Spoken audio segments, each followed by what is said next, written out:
Pues bueno, muchas gracias por venir, Simón. Simón nos va a hablar un poquito de variables complejas y valores latentes. Y pues bueno, gracias a todos por venir. Y pues un aplauso a Simón.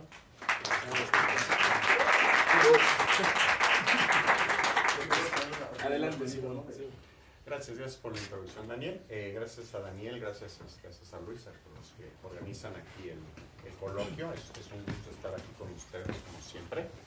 Y bueno,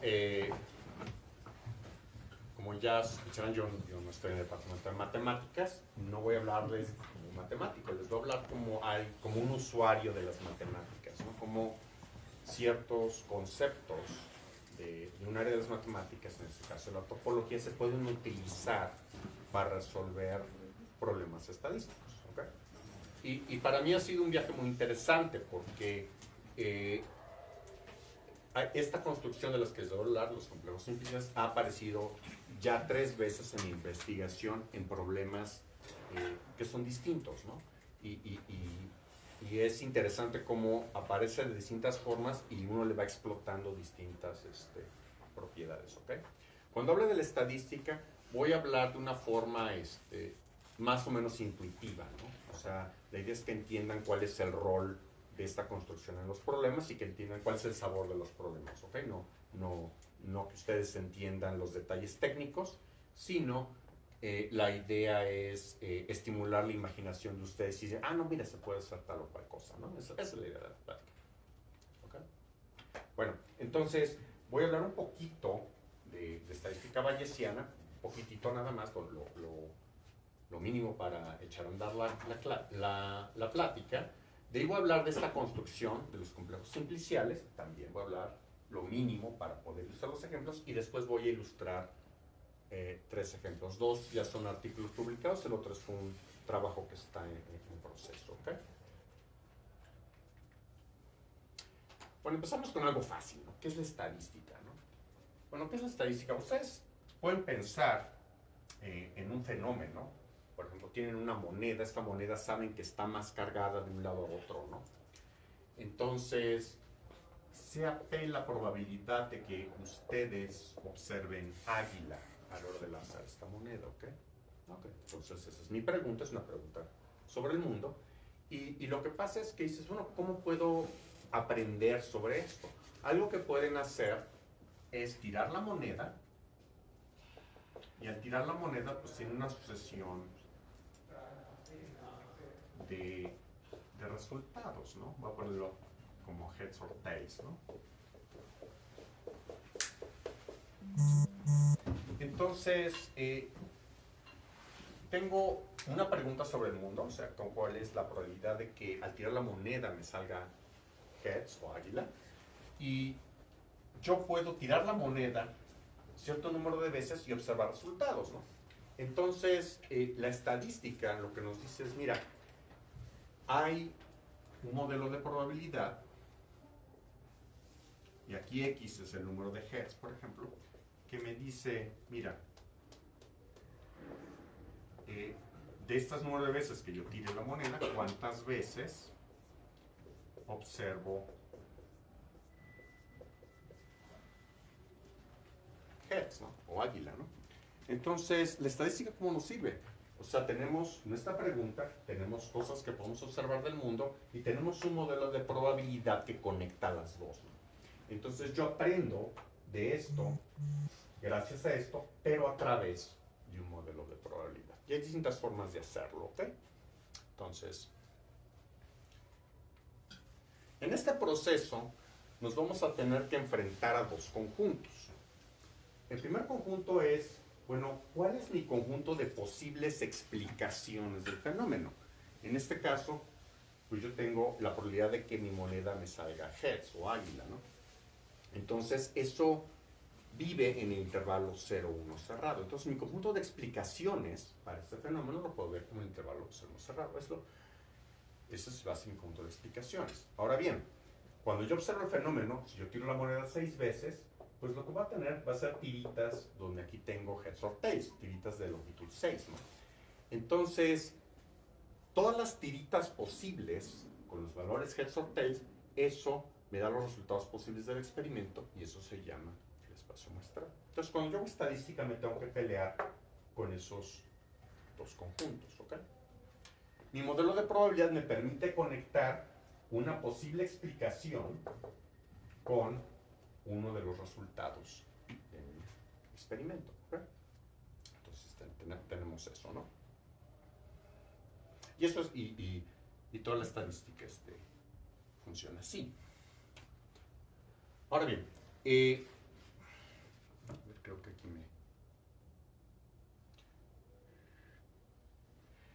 Ahora bien, lo que pasa es que tenemos otro tipo de particular de estadística que es la estadística bayesiana. En la estadística bayesiana, nosotros representamos lo que nosotros sabemos o creemos sobre las posibles explicaciones, ¿ok? Eso te introduce una nueva distribución, eso se llama la distribución a priori. ¿Qué es lo que yo sé acerca de la probabilidad de que me salga águila a la hora de tirar la moneda, antes de que yo observe esto, ¿no? Entonces, mediante algo que ustedes aprenden en cálculo de probabilidades 1 y se les refuerza en cálculo de probabilidades 2, tenemos la regla de Bayes, y la regla de Bayes nos permite decir, bueno, ¿qué es lo que yo debo creer sobre el fenómeno dado lo que yo he observado, ¿no? Entonces, eso es la regla de Bayes, y haces la cuenta, y eso te dice qué es lo que debes de creer. Es un modelo de probabilidad, eso se llama la posterior, ¿okay? Y aquí es donde empiezan los problemas. ¿Por qué? Porque en un problema sencillo, como el que les acabo de poner, pues yo puedo hacer la cuenta, yo puedo calcular perfectamente qué es eso. Pero conforme los problemas se van volviendo más complicados, conforme van aumentando de dimensión, conforme los modelos se hacen más complejos, yo ya no puedo hacer esta cuenta, ¿ok?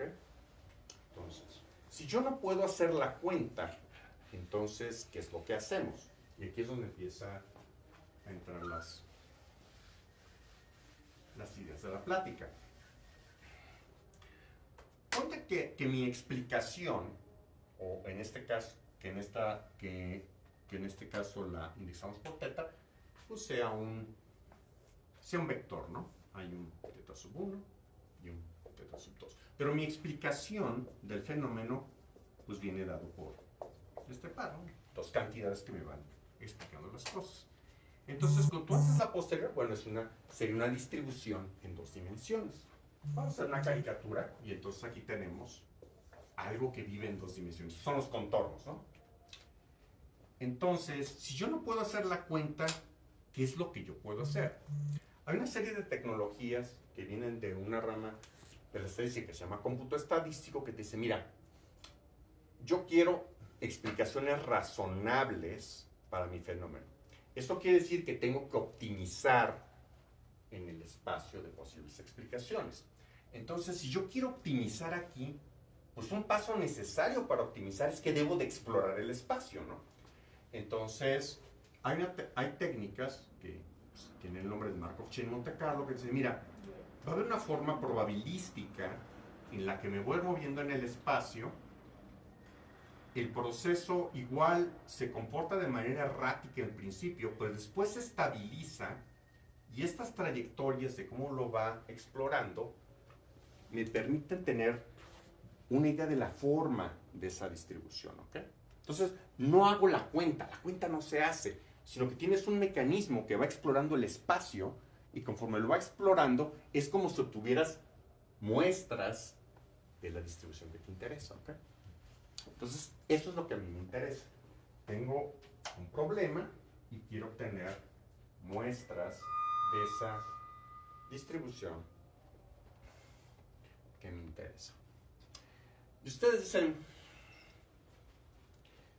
pues ya lo tienen resuelto, ¿no? Pues ya tienen esta tecnología maravillosa que se llama Markov Chain Monte Carlo, pues la echas a andar y pues ya para cualquier problema lo haces, ¿no? No es tan sencillo. ¿Por qué? Porque conforme uno va trabajando con distintos modelos y en distintos problemas, a lo mejor el espacio de explicaciones no es una cosa bonita aquí como un pedazo del plano, sino es una cosa realmente horrorosa, ¿no? Y ahorita vamos a ver ejemplos, ¿no? Entonces, no me queda claro ¿cómo me debo de mover en el espacio? Digo, no, pues es que el espacio está feo, no tiene una estructura clara. ¿Cómo me muevo, no? La otra cosa que puede pasar es que tú tienes tus explicaciones, ¿no? Yo quiero explicar mi fenómeno en términos de tal o cual cosa. Y aquí están los datos que yo tengo. Pero la forma de conectar una cosa con la otra, pues no es del todo obvia. Entonces, hay una construcción en estadística, y de eso se trata esta plática, que se llaman variables latentes. Las variables latentes te pueden ayudar a reescribir tu espacio de explicaciones de una manera en la que sí la puedes interpretar, sí la puedes explorar. ¿Okay? Es una forma de reescribir el problema, porque lo que está pasando es que la forma en cómo estás representando tus explicaciones matemáticamente no te está ayudando a hacer algún tipo de exploración. La otra forma de conseguir las variables latentes es que aquí tengo la explicación que me interesa, o así quiero entender el mundo. Aquí están los datos, me permite poner pasos intermedios en los cuales puedo conectar una cosa con la otra. ¿Okay? De eso se trata la plática. Pero ustedes dicen, me prometieron que iban a hablar de topología. Bueno, es lo que vamos a hacer ahora. Estas son las variables latentes que me van a ayudar. Ahorita no se ve obvio, pero vamos a conectar todo. Esta es la construcción que me interesa. Se llama un complejo simplicial. Un complejo simplicial es un tipo de construcción que se utiliza muchísimo en topología, especialmente en topología algebraica y en topología computacional. ¿Qué es? Tú tienes una serie de objetos, ¿no? Aquí están los objetos, van a ser los vértices, los puntitos. Y de ahí tienes una familia de subconjuntos de esos objetos. Ok, tengo objetos, tengo subconjuntos de objetos. ¿Qué propiedad tiene? La propiedad que tiene es que si tú tienes un elemento en esta familia de subconjuntos, también vas a tener todos los subconjuntos no vacíos más pequeños. O sea, si yo tengo este triángulo acá, también tengo que tener todos los pares y tengo que tener todos los singuletes. ¿Ok? De esa manera, si tengo este que tiene forma de tetraedro, tengo que tener todos los triángulos, tengo que tener contenidos aquí, tengo que tener todos los aristas, tengo que tener todos los singuletes. Eso es un complejo simplicial. ¿Ok? Entonces, vamos a ver algunos conceptos asociados con complejos simpliciales antes de empezar a usar. Ustedes pueden decir, bueno, esto es un complejo simplicial, suena como una cosa muy discreta, combinatoria. ¿Dónde compro una cosa de esas, no? Y la forma en como ustedes pueden obtener complejos simpliciales de una forma muy sencilla es a través de lo que se llama un nervio. Aquí tengo tres conjuntos, ¿no? Estos tres conjuntos viven en R2, por ejemplo, ¿no? Y me fijo en los patrones de intersección de estos conjuntos. Estos dos intersectan, entonces pinto una arista. Estos dos intersectan, pinto una arista, estos dos intersectan, pinto una arista, y entonces tengo un triángulo. Entonces tomo el triángulo y los posibles singuletes. Es una forma de construir un complejo simplicial. Ahora bien, si yo hiciera estos conjuntos más gorditos, pues lo que pasaría es que a lo mejor se intersectan los tres al mismo tiempo. Y lo que yo tendría es que este triángulo se rellena. También podría tener algo así. Y lo podría tener en más dimensiones y podría tener conjuntos más raros, ¿ok? Pero ese es el chiste. Tengo una serie de conjuntos no vacíos y no necesariamente en R, nada más una serie de conjuntos no vacíos. Me fijo en el patrón de intersección, todas las intersecciones no vacías, y eso me va dando, cuando voy tomando los índices de los objetos correspondientes, obtengo un complejo simplicial. Noten que aquí lo que está pasando es que empiezo con algo geométrico y a través de las intersecciones termino con algo combinatorio o discreto, ¿no? Y eso va a ser importante. Ahora bien, los complejos simpliciales tienen cierta naturaleza, ¿no? Tienen varias formas en que después escribirlo, representar. En el texto de Delbrun y Harrer de topología computacional te lo dicen en las primeras líneas. Mira, este texto es acerca de la tensión entre lo discreto y lo continuo. Tú puedes tener tu complejo simplicial de una forma combinatoria o discreta, pero puedes hacer una operación en la cual lo puedes representar como un objeto geométrico en Rn. La dimensión pues, tiene que ver qué tanto se tuerce, ¿no? La cosa, ¿no? Entonces eso es una cuestión topológica. Pero ya que lo tomo como un objeto de Rn, hay operaciones que yo puedo hacer ya cuando lo veo como un objeto en Rn. ¿Okay? Esto se le llama la realización del complejo simplicial. ¿Okay? Todo complejo simplicial finito se puede realizar en un Rn lo suficientemente grande. Va otra idea.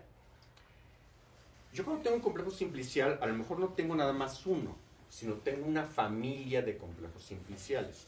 Ahora bien, esta familia de complejos puede estar relacionada de la siguiente manera. Tengo aquí un complejo, ¿no?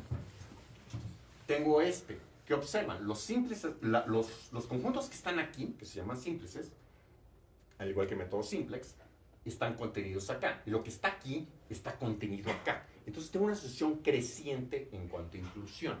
Esto se llama filtración. Lo voy a usar. ¿Ok? Entonces una filtración de complejos simplices. Entonces puedo tener asociaciones crecientes de estas cosas, ¿no? Noten que solamente les estoy presentando definiciones, porque es lo único que voy a necesitar. Las definiciones. No voy a necesitar mayores resultados. Ahora bien, esto lo voy a tocar un poquito hasta el final y de una forma bastante leve. Es que hay varias ramas de las matemáticas que emplean los complejos simpliciales con este propósito. Tú tienes algo continuo, ¿no? Aquí está el toro, ¿no? Bien continuo, bien suavecito y todo, ¿no? Pero entonces yo quiero ver de qué formas esto es conexo. Los topólogos hablan de grupos de homología y todo eso, para ver, usan ciertos grupos para entender con qué tan conexo es esto, cómo son los hoyos de este objeto, ¿no? Entonces, a lo mejor es difícil trabajar a este nivel, pero lo que tú puedes hacer es triangular el espacio y a través de triangular el espacio, crear un complejo simplicial que viene de esa triangulación y aquí convertir este problema, que se ve difícil, en un problema de álgebra lineal prácticamente. ¿Okay? Entonces es una herramienta poderosa para hacer cuentas que tú no podrías hacer aquí tan fácilmente en un espacio que está aproximando algo que es continuo. ¿Okay? Eso lo voy a tocar al final. Bueno, entonces ahí fue 2 crash courses. Empezamos con hablar de estadística, ¿no? Y hablar de ejemplos. Empezamos con la misma estructura con la que empezamos la plática, ¿no? Hay algo que me interesa sobre el mundo. ¿Qué me interesa sobre el mundo? Ustedes pueden tener observaciones y esas observaciones pueden corresponder a una multitud de cosas. Esa multitud de cosas puede ser precios de un activo financiero, ¿no? Entonces, tienen un punto en el tiempo y tienen estos precios del activo, ¿ok? Y supongan que barriendo un poquito bajo la alfombra, o barriendo bastante bajo la alfombra, el hecho de que hay un efecto temporal. Yo puedo observar esto pues un montón de veces, ¿no? Puedo observar estos precios un montón de veces. Entonces, eso es lo observable. Ahora bien, ¿cuál va a ser mi conjunto de explicaciones? ¿Cómo quiero entender eso? Una forma como yo lo puedo entender es así, mira, quiero ver quién depende de quién, ¿ok? ¿En qué sentido? Por ejemplo, aquí tengo, pues, supongo que tengo 6 precios y mi estructura de dependencia yo la represento a partir de esta gráfica. Esta gráfica que me diría, mira, estos 2 no están conectados con estos 3. Estos 2 son independientes de estos 3. Lo que estos hagan no van a tener un impacto en estos 2. Es más, si yo sé el valor de este precio, este y este se vuelven independientes. O sea, condicionando con el valor del precio de aquí, este se vuelve independiente. Entonces tengo enunciados de independencia y enunciados de independencia condicional. Y eso los puedo representar así, con grafos, ¿no? Entonces hay todo un área de estadística que se llama modelos gráficos, que dice, mira, tú tienes fenómenos así, pues los grafos te dicen quién depende de quién y puedes tener tu espacio de explicaciones de esta manera. Entonces, eso es bonito, pero hay limitaciones con esto. Si el modelo de probabilidad que te describe esto es, por ejemplo, la normal multivariada, que es la herramienta de probabilidades 2, entonces esto es suficiente. Hay un resultado que te dice, esto es suficiente. El grafo te va a describir todo. ¿Okay? ¿Qué pasa si yo me alejo de ese supuesto? ¿Qué pasa si yo tengo una distribución que es continua, pero que no es normal multivariada? Entonces el resultado ya no aplica. El teorema se llama el teorema de Hammersley-Clifford, pero entonces no aplica. Entonces, tengo, por ejemplo, en el caso más sencillo, 3 variables, ¿ok? Y yo te digo, mira, tengo 3 variables y no tengo ningún enunciado de independencia condicional, ¿ok? ¿Eso qué quiere decir? Que pues lo puedo representar como un triángulo, ¿no? Pero hay un tipo de ambigüedad ahí. Lo represento como un triángulo donde tengo tres factores, o sea, la dependencia entre este y este, como funciones, o tengo una sola función más complicada que me explica la relación de los tres. Tengo ambigüedad respecto a esas cosas. Entonces, cuando yo busco en mi espacio de explicaciones, tengo que moverme en un espacio ya no de grafos, sino un espacio de hipergrafos. Tengo aristas, tengo hiperaristas y me tengo que mover en ese espacio para ver qué concuerda más con los datos, ¿no? Entonces, pues ese no se ve fácil. De hecho, no está fácil. Ya hace 3 años de mi vida en esto, entonces yo sé que no está fácil. Entonces, el modelo es de esta forma, ¿no? Es pues, tengo que tener un modelo de los hipergrafos. Dado que tengo mi hipergrafo, tengo estas parámetros que me dicen mira, tú dependes de este. ¿Qué tan fuerte es la dependencia? Es lo que dice eso. Esto puede ser para pares, triadas o lo que quieras, ¿no? Y ya que tengo todo eso, ya te puedo decir cuál es la probabilidad de observar los datos. ¿Okay? Entonces tienes un modelo de probabilidad. Es una formulación muy estándar. Entonces, ¿cómo voy a explorar el espacio de hipergrafos? Con nervios. Representas cada variable como un punto en R2 y entonces creas aquí un conjunto. Aquí el conjunto viene dado por la intersección de lo que se llama el diagrama de Voronoi y bolas. El diagrama de Voronoi lo puedes poner así, o sea, aquí están puntos y cuáles son los puntos del plano que están más cercanos a este. Entonces vienen dados por esta región, los puntos más cercanos a este por esta región así. Estás partiendo el plano en líneas. Son conjuntos convexos, ¿no? Las bolas son convexas, intersección de convexas es convexa, ¿no? Entonces de ahí ves el patrón de intersecciones y obtienes hipergrafos. Entonces, ¿cómo voy a explorar el espacio de explicaciones? Pues en vez de pensar en el espacio de hipergrafos, voy a pensar en puntitos en R2 o en R3. Los voy a ir perturbando, los radios y de esa forma van a ir saliendo hipergrafos. Y después, a través de conceptos de probabilidad, ustedes ven estadística matemática, concepto de verosimilitud y Bayesiano, el concepto de posterior, vas viendo qué tanto la explicación está de acuerdo con los datos que observa. ¿Okay? Y entonces esto como un recurso para explorar el espacio. ¿Okay? Ese es su propósito. Entonces convertimos un problema bastante complicado, que era explorar el espacio de hipergrafos, en perturbar puntos en R2. Ahora bien, no solamente tiene su utilidad.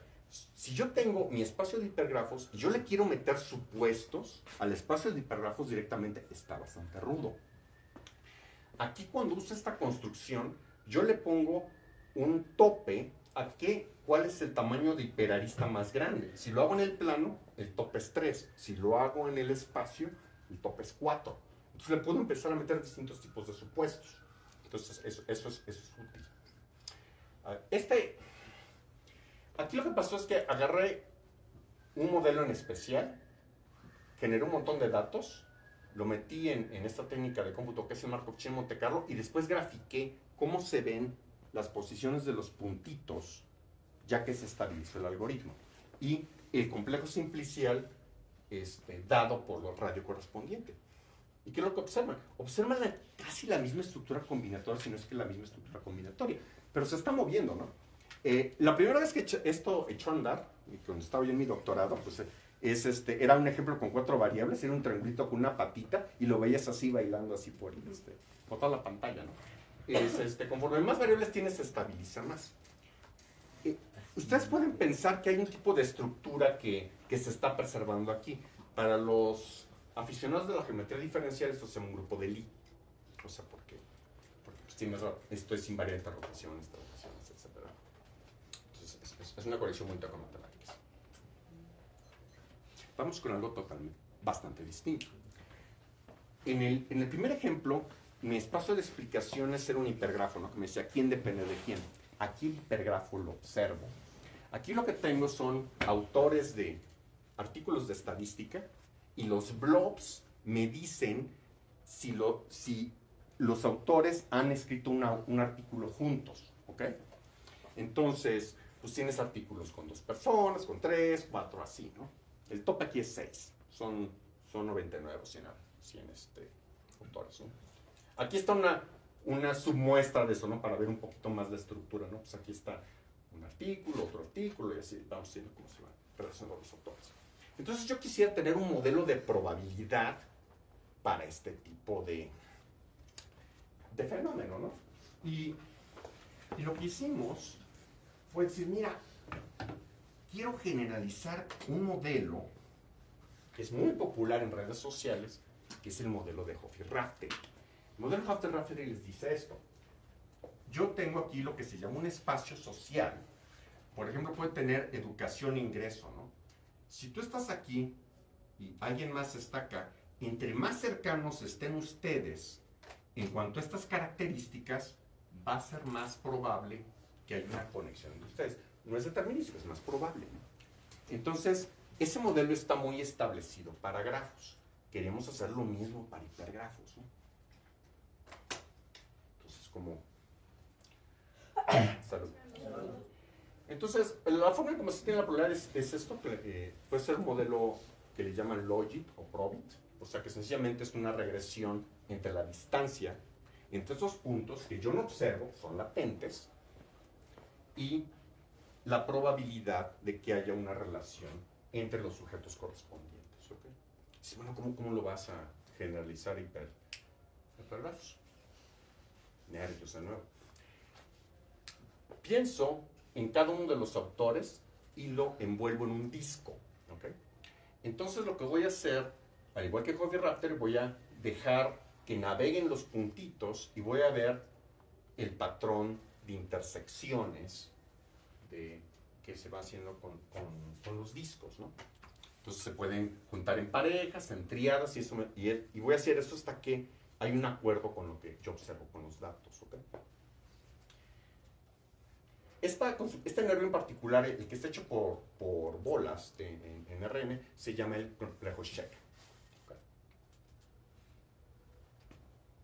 Entonces aquí tienes el complejo Sheck, ¿no? Aquí tienes el hipergrafo correspondiente al nervio que obtienes acá, ¿no? Hay un problema con esto. Pues el complejo Sheck es un complejo simplicial, ¿no? Entonces, si está el triángulo, pues tienen que estar todas las aristas, ¿no? Pero, por ejemplo, si estamos Daniel, César Luis y yo, y pues César Luis hace un artículo con Daniel, yo hago un artículo con Daniel, los tres hacemos un artículo juntos, pero yo no hago un artículo con César Luis, pues eso es un problema, ¿no? Porque la estructura simplicial es muy restrictiva para lo que queremos hacer. Entonces, yo quiero ajustar, de alguna manera, usar complejos simpliciales para obtener algo que no es simplicial. Ahí es donde utilizo la idea de filtración. La idea de filtración es que yo tenía una nidada de complejos simpliciales. Entonces aquí tengo el nervio. Está dado por un radio, ¿no? Entonces dejo los puntos en el mismo lugar, incremento el radio un poquito más. Entonces cuando incremento el radio, las intersecciones que había aquí se preservan y surgen otras más, ¿ok? Entonces, ¿cuál fue la idea? Y aquí mi estudiante de doctorado gastó 3 años de su vida. Aquí tienes que todo lo que está aquí se preserva acá, ¿no? De esta parte voy a extraer todas las intersecciones por pares. Y aquí voy a extraer las intersecciones por triadas. Para el conjunto de datos de locoautoría, ella se movió hasta intersecciones de tamaño 6. ¿Ok? Entonces, pues está bonito, ¿no? Porque cuando lo tomas así, cuando tomas las intersecciones de tamaño 2 de un complejo simplicial, este tamaño 3 del otro, pues ya creas algo que no es simplicial. Aquí está la comparación entre lo no simplicial y lo simplicial, ¿no? Nada más.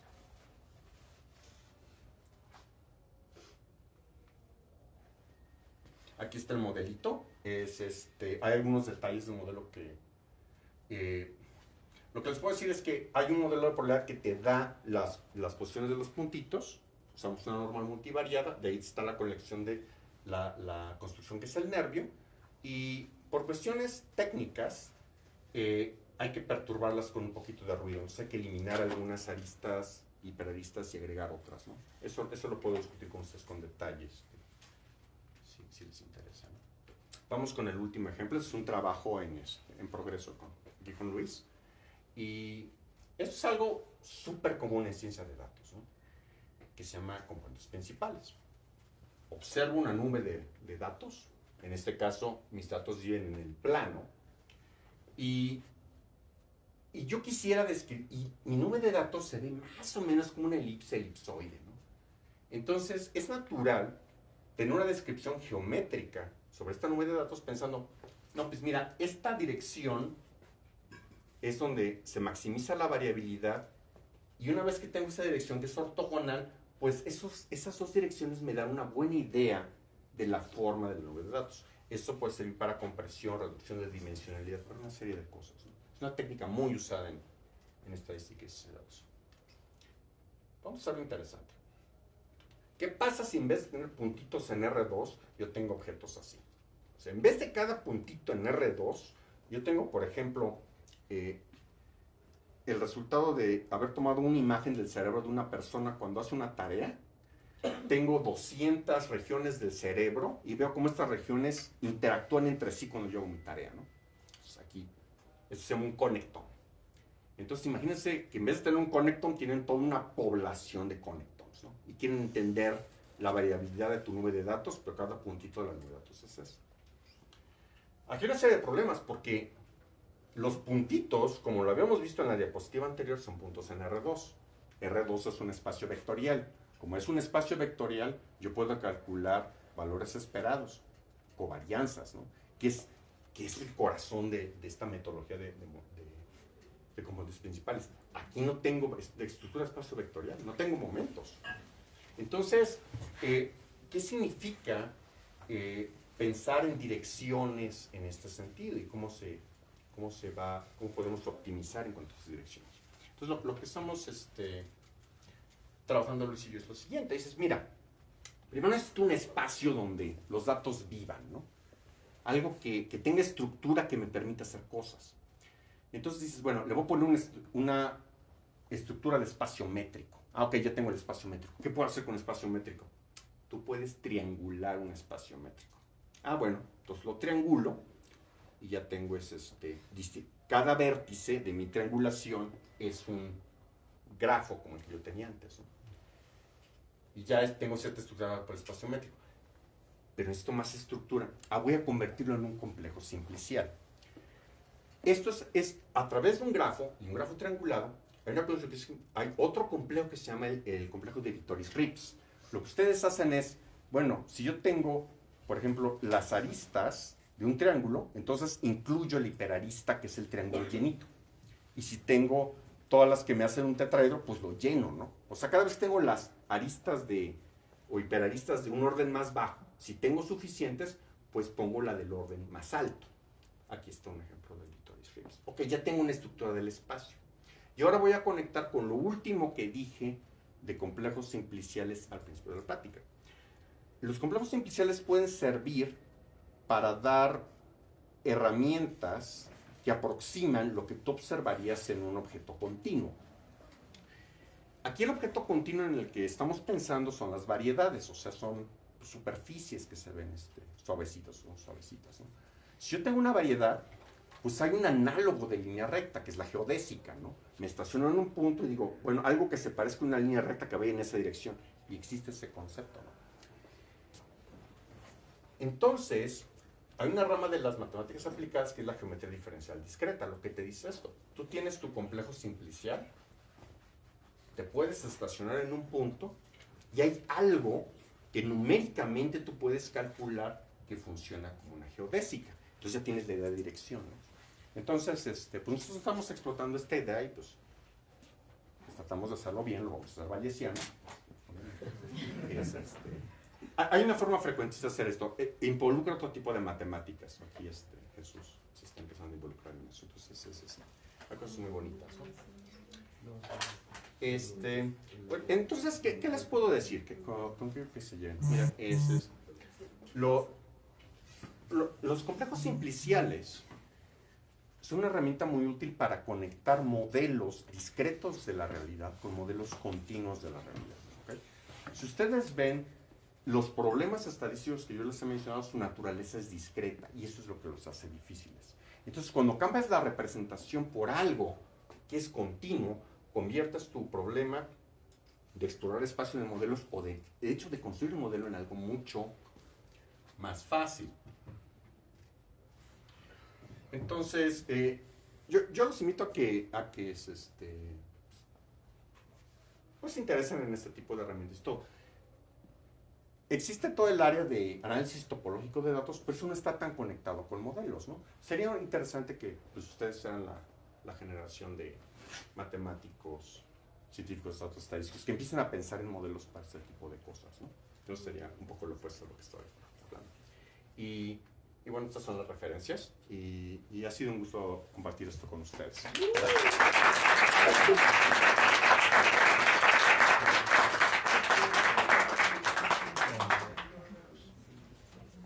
Ahora sí, si alguien tiene dudas, Dani.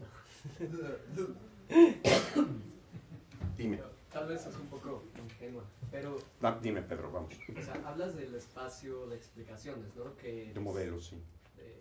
Ciertos parámetros, digamos, que Sí. estás intentando encontrar. Pero no te escapas de la necesidad de suponer un modelo, ¿verdad? No. Okay. Lo que estoy haciendo lo que está pasando en estas instancias es que a lo mejor la forma matemática como representa el modelo me hace muy difícil manejarlo, ¿no? No, pues el conjunto de posibles hipergrafos con ciertas restricciones, pues está difícil, ¿no? Pero una vez que lo traduzco al lenguaje de nervios, entonces puedo explorar el espacio y puedo introducir supuestos de una manera más fácil. Y la otra es, por ejemplo, cuando yo observo el hipergrafo, con este ejemplo de coautoría, fíjate que había habido antes de nosotros varios intentos de generalizar Hopf y Raphel para este problema. Y lo que pasaba es que lo estaban representando todo con tensores. Entonces, no, pues tengo una matriz que me dice cómo están las aristas, un tensor de tamaño 3 con las aristas de tamaño 3, de tamaño 4, pues eso está muy difícil de manejar, ¿no? Entonces, cuando le metes, y lo que pasa con una red social es que hay mucha transitividad, ¿no? O sea, si tú eres amigo de Jesús, Jesús es amigo mío, pues muy probablemente yo soy tu amigo, ¿no? Entonces, son muy triangulados, ¿no?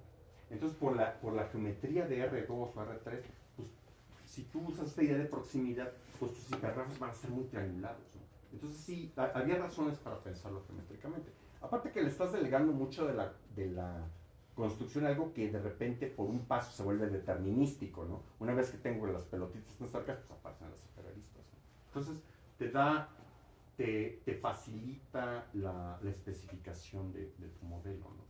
Aquí, en el último ejemplo, lo que pasó es que yo necesito un espacio con cierta estructura para hacer lo que hace componentes principales. Entonces, ¿cómo creo ese espacio con estructura, no? Y esa es otra instancia en el que va entrando. Entonces, va entrando de diferentes maneras y son diferentes complejos, ¿no?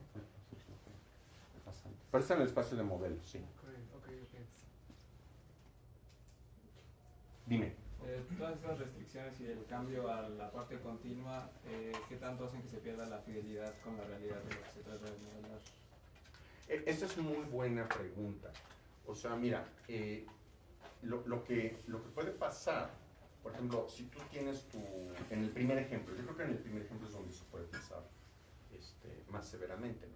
Tengo mi espacio de hipergrafos con los que debo de factorizar mi distribución. Puede haber razones por las cuales tú quieras restringir tu espacio, ¿no? Y hay razones que son de tipo conceptual y otras prácticas. Si yo quiero ver un hiperarista de tamaño 4, quiere decir que quiero entender una estructura de dependencia de 4 variables aleatorias que no se reduce a algo de triadas, ¿no? Entonces, ni de pares, sino que tengo que tener nivel 4. Entonces la pregunta es, bueno, ¿cuántos datos necesito para inferir una cosa de esas? Y el número va a ser bastante alto, ¿no? Entonces, puede haber razones prácticas y sabes que lo tengo que restringir, porque igual no tengo suficientes datos para modelar algo tan complicado. Pero sí es importante, y eso fue, bueno, aparte es un punto interesante cuando hicimos la revisión de ese artículo, decir, mira, más o menos describe para tu problema qué tipo de restricciones son razonables al tipo problema y entonces haz un caso de qué tipo de nervio más o menos te codifica esas restricciones y cómo vas a dejar navegar los puntitos de manera que recuperes lo más posible. Un área de, y estás tocando una pregunta abierta, ¿no? ¿Cómo hago diagnósticos? O sea, si yo ajusto mi modelo, ¿de qué maneras puedo yo ver si el modelo que yo tengo realmente está representando lo que hacemos datos? Una manera es que hago esto y de repente, pues en Bayesian tienes la distribución predictiva, o sea, agarras una muestra de la posterior, se la metes al modelo, simulas y haces esto una y otra vez. Y lo que debe pasar es que si yo tengo mi predictiva, los datos deben de estar adentro de esa distribución. Si esto es lo que dice mi modelo que debe de pasar y mis datos están acá, pues es un problema, ¿no? Pero ese argumento debe de refinarse. Ese es un área abierta. Otra pregunta. Híjole, es que... A ver, justo tengo una pregunta, pero ya está como medio extraña. O sea, justo, por ejemplo, pensando en el caso de las variables latentes, o sea, por ejemplo, si hicieras determinista, porque justo en el modelo de Hoffy-Raftery, por ejemplo, si lo piensas, en el modelo de que le pegas una logística a las variables latentes y ahí tienes un componente lineal. Si no tuvieras las variables latentes, tendrías posiblemente un problema de identificabilidad con los parámetros del componente lineal, supongo, ¿no?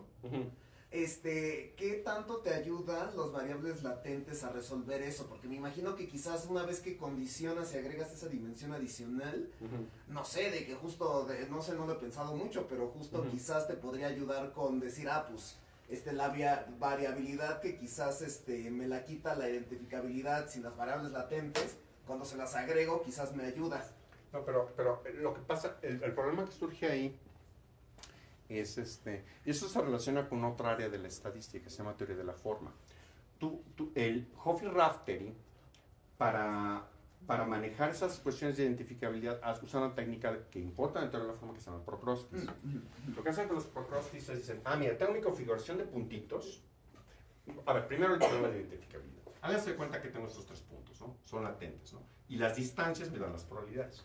Pero si yo lo traslado, lo roto, lo reflejo, pues son las mismas distancias, ¿no? Sí. Entonces tengo varias explicaciones para el mismo fenómeno. Esto en estadística se llama falta de identificabilidad y es un problema. Entonces, Hoffy-Raftery lo que hacen es, tienes esta configuración, sigues corriendo tu exploración del espacio con el marco de Monte Carlo, y lo que haces es, cuando tienes una nueva iteración, haces un matching lo más posible con la anterior. Lo hacemos Procrustes. Nosotros no hacemos eso.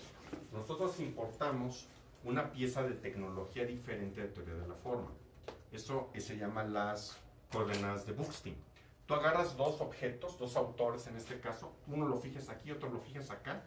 El tercer autor haces que tenga coordenada no negativa y los demás que se muevan como quieran. Entonces, esto en lenguaje de matemáticas se llama un espacio cociente. Cociente respecto a qué? Rotaciones, traslaciones, reflexiones y escala, porque la escala ya te deshiciste de ella con esto. Entonces, cuando lo tienes así, ya no tienes ese problema. Pero justo ustedes hacen esto con las variables latentes, ¿no? Sí. ¿No hay alguna forma de, igual, o sea, de que hay un gap ahí muy importante conceptual que tengo que llenar, pero no, si quisiéramos hacer, no lo sé, modelar directamente la posición de las variables en un espacio latente, ¿no hay alguna forma de hacer, por así decirlo, entre comillas, un truco sobre, no sé, imagínate que la posición la posición latente está determinada por un componente lineal, ¿no? Y ahí quizás todavía tienes el problema de identificabilidad sobre los coeficientes, ¿no? ¿No hay alguna forma de hacer algún tipo de... Eso sí se podría hacer para que ya te ayude medio a tratar el problema de identificabilidad todos los coeficientes? Mira, a este nivel, Ajá. y eso nos tardamos un rato en hacer esto, el problema de identificabilidad ya no existe a este nivel. Ajá. Cuando haces las coordenadas de Bookstein. Surge a otro nivel, que es distinto a lo que estás diciendo. Porque una vez que tenemos el hipergrafo aquí, lo contaminamos tantito con ruido verbuli, ahí surge otra fuente Sí, de claro. identificación. Ajá. Pero es un nivel distinto al que estás hablando. Luego platicamos, Va, pero va. no es pero a este nivel ya está tratado de identificar. Ok, Pues, va, con va, ese va, gusto. va. Sí. Va. Sí, en el mismo espíritu de la identificabilidad, cuando hablas, por ejemplo, de poblaciones de grafos y te preguntas por los temas de, por ejemplo, grafos que no estén etiquetados y eso, o sea, con ciertas hipótesis, por ejemplo, que todos tengan la misma cantidad de nodos y eso, sí puedes, y hay técnicas espectrales que te dejan reconstruir lo que son los grupos de automorfismos de esos grafos, ¿no? Entonces, así como aquí estás haciendo un cociente respecto de isometrías, podrías, pues sí, tomar en tu espacio latente un cociente respecto a este tipo de, o sea, como grupos de permutación, que son, o sea, al final los automorfismos del grafo son permutaciones de los vértices, ¿no? Y entonces tú puedes fijarte, por ejemplo, si tienes eigenvalores con multiplicidades chiquitas, puedes fijarte en invariantes en esos eigenvectores, ¿no? ¿Qué entradas puedo permutar y que quede más o menos todo igual? Podrías hacer cocientes bajo este tipo de grupos en lugar de el aspecto como geométrico, sino volverlo otra vez combinatorio. Fíjate que lo que está diciendo es muy interesante. Yo no he pensado tanto en esos aspectos por cuestiones como la siguiente, ¿no? Cuando, por ejemplo, hablas de poblaciones de grafos. Y la razón es la siguiente. Los datos a los que yo me he enfrentado en poblaciones de grafos, muchas veces, bueno, casi todos son de este tipo, ¿no? Entonces, lo que tú tienes es el atlas del cerebro, tienes las regiones del cerebro. Hay gente que luego dice, no, pues lo vamos a ver como no etiquetados. Para mí eso como estadístico no tiene sentido, porque esta es una región del cerebro que la gente de neurociencias entiende de una manera. Esta es otra región. O sea, las etiquetas corresponden a un aspecto del problema y te permiten interpretar las cosas, ¿no? Sí. Entonces, en el momento que me tope con un problema en el que lo importante sea la forma del grafo y no quién está conectado con quién, pues entonces sí pues voy a empezar a entrarle a eso, ¿no? Empezar a hacer ese tipo de cosas. Es un aspecto que se me hace interesante matemáticamente, pero no lo he tocado porque en investigaciones los grafos son etiquetados y la aplicación me dice no debo de pasar esto por alto, ¿no? Pero sí eso también es algo que podemos Chance algo para discutir, ¿no? pruebas de hipótesis o algo así por el estilo, ¿no? O sea, si tú pudieras intercambiar una cosa con otra para ver si, pues no sé, si realmente si cambiarlas le hace algo o algunas cosas así por el estilo, ¿no? O sea, no estoy familiarizado al nivel técnico de que lo que están mencionando, pero pues chance y mover cosillas por ahí podría ayudarte a desprobar ciertas cosas.